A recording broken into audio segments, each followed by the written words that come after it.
If you felt it, that lighter way of being, and then felt it start to slip the moment life got loud again, you're not doing it wrong. You're human. And living lighter isn't a feeling you stumble into once. It's a practice. The question isn't whether you can feel light. You've already proven that. The real question is, how do you stay here when the world tries to pull you back?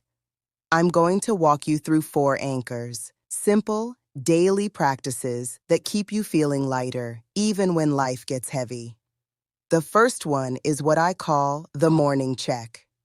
30 seconds before you reach for your phone, before anyone asks you for anything, before you become the woman who handles everything for everyone, you pause and you ask yourself one question: what's mine today? Not what's on the list, not what's expected, what's mine. Some mornings the answer comes clearly. A walk, quiet coffee or tea, a chapter of the book you keep putting down. Other mornings the answer is just, I don't know yet, but I'm not filling this space with noise. That's enough.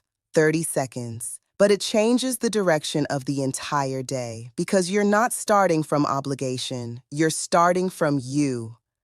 The second anchor is the pause between. You know that moment.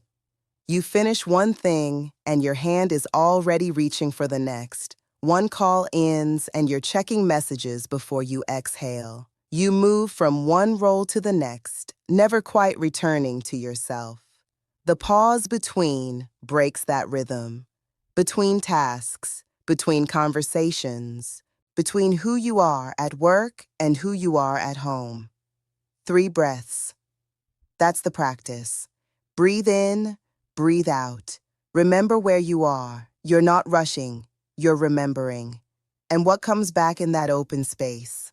The quieter voice, the one that knows what you actually need, the one the noise kept drowning out.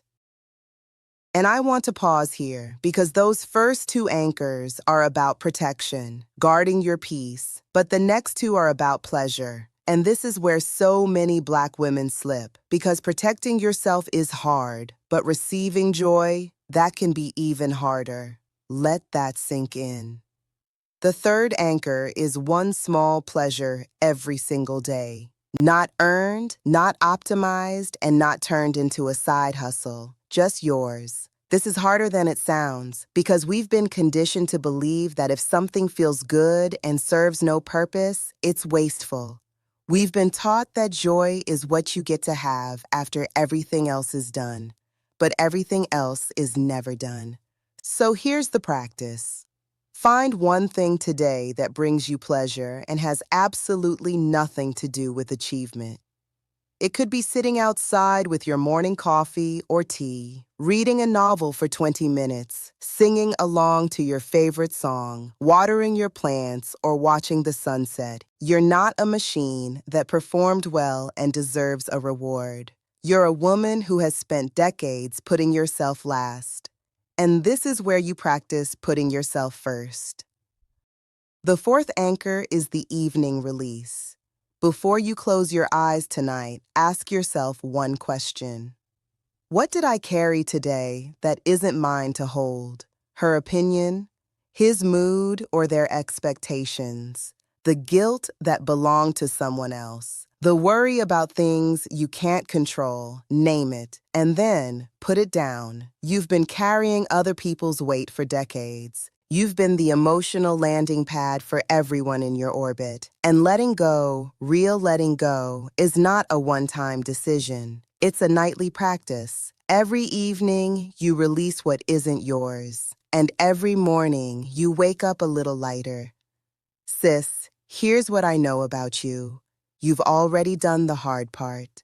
You've loosened your grip on the old way. You've stopped treating your life like a project. You've let the quiet in, and something in you recognized it. That knowing doesn't leave you, but life will get loud again. It always does. Someone will need you, and something will break. The old patterns will tug at your sleeve and whisper that you need to do more. And in that moment, you come back to these 4 anchors. A morning check that starts with you. A pause between brings you back.